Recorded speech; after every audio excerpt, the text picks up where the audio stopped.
किसानों की समस्याओं की तरफ मैं सदन का ध्यान आकर्षित करना चाहूँगा। माननीय सभापति महोदय, देश के यशस्वी प्रधानमंत्री आदरणीय नरेंद्र मोदी जी ने प्रधानमंत्री फसल बीमा योजना के रूप में एक बहुत बड़ी सौगात देश के किसानों को दी थी, प्रदान की थी।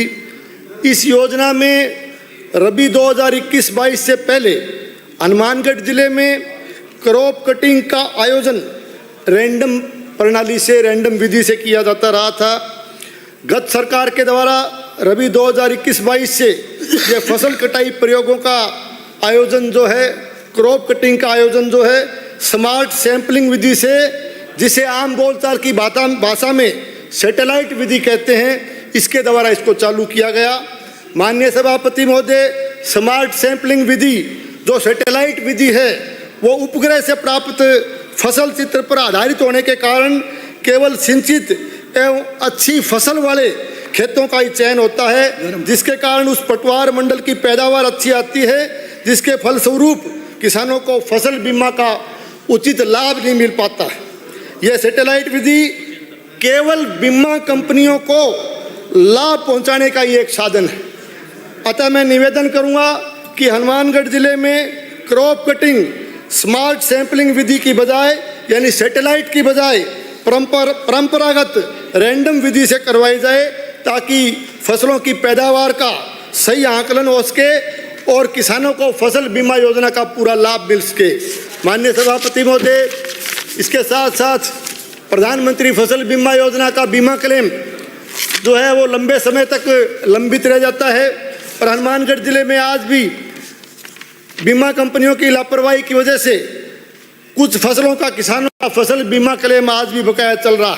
तो मैं आपके माध्यम से निवेदन करूंगा माननीय मंत्री महोदय से कि इस प्रधानमंत्री फसल बीमा योजना में पूरी पारदर्शिता के साथ जो है इसमें व्यवस्था की जाए, ताकि समय पर किसान को जो है इस फसल बीमा योजना का लाभ मिल सके। और मैं निवेदन करूंगा कि जो जिले के किसानों का जो बकाया बीमा क्लेम है वो जल्दी से जल्दी दिलाने की आप कृपा करें। माननीय सभापति महोदय, मैं आपके माध्यम से माननीय मंत्री महोदय का ध्यान आकर्षित करना चाहूँगा कि मेरे भादरा विधानसभा क्षेत्र में डीएपी और यूरिया और जो अन्य खाद्य हैं उसकी आपूर्ति जो सीजन में होती है वो रेलवे के हनुमानगढ़ और सूरतगढ़ रैक पॉइंटों के द्वारा होती है। और इन दोनों रैक पॉइंटों की जो दूरी है भादरा से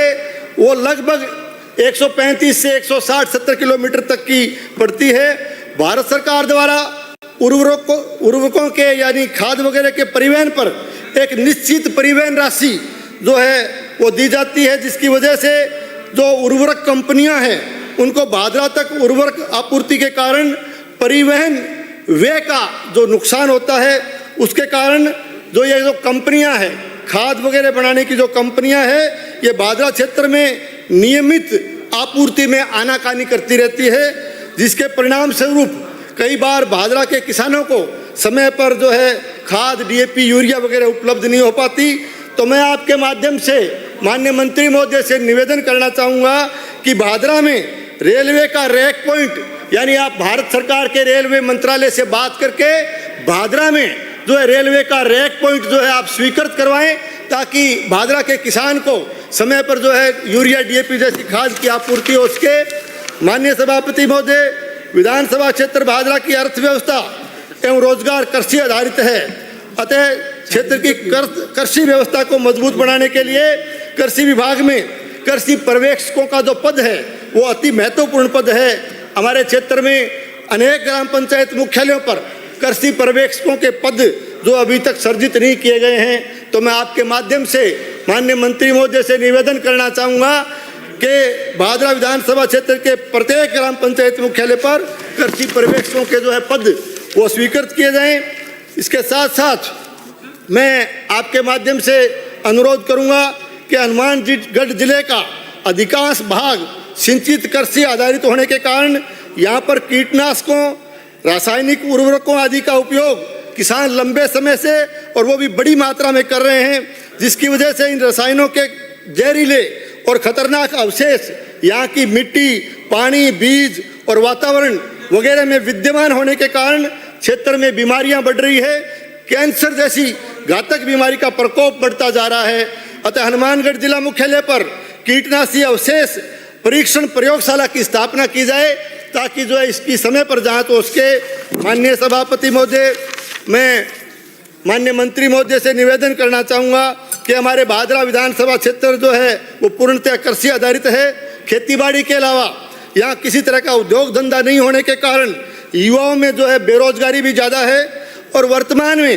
अनेक किसान मधुमक्खी पालन का व्यवसाय भी कर रहे हैं और युवाओं का रुझान भी मधुमक्खी पालन के व्यवसाय की तरफ बढ़ रहा है। तो क्षेत्र के युवाओं और कृषकों को रोजगार प्रदान करने का मधुमक्खी पालन और मशरूम उत्पादन भी एक बड़ा आधार हो सकता है। तो मैं निवेदन करना चाहूँगा कि भादरा में मधुमक्खी पालन अनुसंधान केंद्र तथा मशरूम उत्पादन उत्कृष्टता केंद्र की स्थापना की जाए ताकि यहाँ के युवाओं और किसानों को जो है ज़्यादा से ज़्यादा लाभ प्रदान किया जा सके। माननीय सभापति महोदय, कुछ बातें मैं सहकारिता मंत्री जी का भी ध्यान दिलाना चाहूँगा। हमारे देश के यशस्वी प्रधानमंत्री आदरणीय नरेंद्र मोदी जी के नेतृत्व में और केंद्रीय मंत्री आदरणीय अमित शाह जी के मार्गदर्शन में देश भर में कोऑपरेटिव के क्षेत्र में किसानों के हितों में अनेक तरह के नवाचार किए जा रहे हैं। इन नवाचारों में देश भर में हमारा राजस्थान प्रदेश भी शानदार कार्य करते हुए टॉप 5 में हमारे राजस्थान प्रदेश को शामिल किया गया है। इसके लिए मैं माननीय मुख्यमंत्री जी का और हमारे माननीय सहकारिता मंत्री जी का इनको मैं बहुत बहुत बधाई देता हूं, बहुत बहुत इनका आभार प्रकट करता हूं कि राजस्थान को सहकारिता के क्षेत्र में जो है आप और आगे लेकर के जाने का जो है आप काम कर रहे हो। माननीय सभापति महोदय, मैं आपके माध्यम से माननीय मंत्री महोदय से निवेदन करना चाहूँगा कि हनुमानगढ़ सहकारी भूमि विकास बैंक लिमिटेड हनुमानगढ़, जिसकी एक शाखा जो है नौर में संचालित है, भादरा क्षेत्र के काश्तकारों को बैंक से ऋण वगैरह या अन्य सुविधा लेने के लिए, भादरा क्षेत्र के किसानों को ये सुविधाएं लेने के लिए जो है नौर जाना पड़ता है। नौर भादरा से करीब 40-50 किलोमीटर दूर, और वो भी भादरा क्षेत्र के जो अंतिम छोर के गांव हैं वो करीब 100-125 किलोमीटर दूर पड़ते हैं। तो इतनी दूर से चल करके नौर जाने में किसानों को भारी असुविधा का सामना करना पड़ता है। तो इस समस्या के समाधान के लिए हनुमानगढ़ भूमि विकास बैंक के जो संचालक मंडल है उनके द्वारा 22/12/2025 को भादरा में बैंक की शाखा खोलने का प्रस्ताव भी पारित करके सरकार को भेजा हुआ है। तो मैं माननीय मंत्री महोदय से निवेदन करूंगा कि भादरा में भूमि विकास बैंक की एक शाखा खोलने की कृपा करें ताकि हमारे क्षेत्र के किसान को उसका लाभ मिल सके। प्रदेश में मैं जो है आपके माध्यम से मैं निवेदन करना चाहूँगा कि हमारे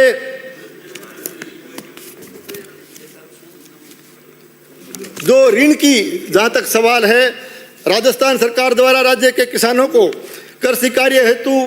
जो है खाद, बीज, दवाई, डीजल आदि पर जो इनकी खरीद के लिए शून्य ब्याज दर पर अल्पकालीन फसली ऋण जो है ग्राम सेवा सहकारी समितियों के माध्यम से दिया जा रहा है, जिसकी अधिकतम साख सीमा 1.5 लाख रुपए है। और ये इसका निर्धारण दशकों पहले जो है उस समय किया गया था। तो आज जो है खाद, बीज, दवाइयाँ और इनका बाजार मूल्य भी जो है काफ़ी बढ़ गया है और वर्तमान में कृषि आदानों की बाजार दर भी 3 से 4 गुना ज़्यादा बढ़ गई है। इस कारण जो है वर्तमान अधिकतम साख सीमा 1.5 लाख रुपए जो है वो अपर्याप्त है। तो मैं निवेदन करना चाहूँगा माननीय मंत्री महोदय से कि किसानों की इस लागत को देखते हुए और किसानों के इस घाटे के सौदे को देखते हुए जो है इस अल्पकालीन फसली ऋण जो दे रहे हो इसकी साख सीमा को बढ़ा करके जो है 3 लाख रुपए कम से कम किया जाए ताकि किसान को जो है इस योजना का पूरा लाभ मिल सके। इसके साथ साथ हमारे प्रदेश में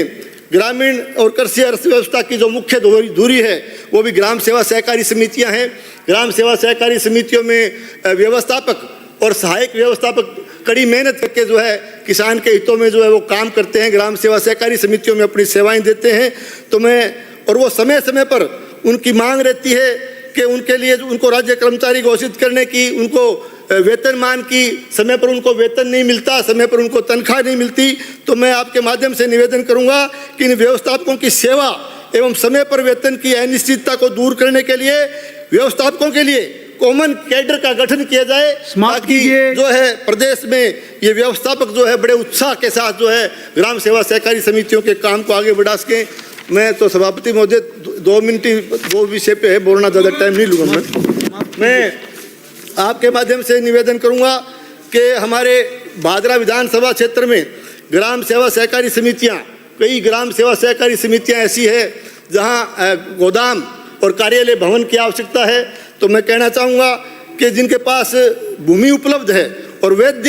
बिल्कुल भू स्वामित्व का जिनके पास पट्टा है, ऐसी ग्राम सेवा सहकारी समितियों में जो है आप अन्न भंडारण गोदाम और जो है उनके लिए कार्यालय के लिए जो है भवन की व्यवस्था करवाने की कृपा करें, ताकि किसान को लाभ मिल सके। मैं इसके साथ साथ कहना चाहूँगा कि हमारे भादरा क्रय विक्रय सहकारी समिति, भादरा क्रय विक्रय सहकारी समिति भी किसान के हित में बहुत ही शानदार काम कर रही है और भादरा क्रय विक्रय सहकारी समिति के पास भी पर्याप्त भूमि उपलब्ध है। अतः भादरा क्रय विक्रय सहकारी समिति के लिए भी 500 MT का गोदाम आप स्वीकृत करने की कृपा करें, ताकि किसान को उसका लाभ मिल सके। आपने समय दिया, इसके लिए आपको बहुत बहुत धन्यवाद। माननीय सभापति महोदय, आपने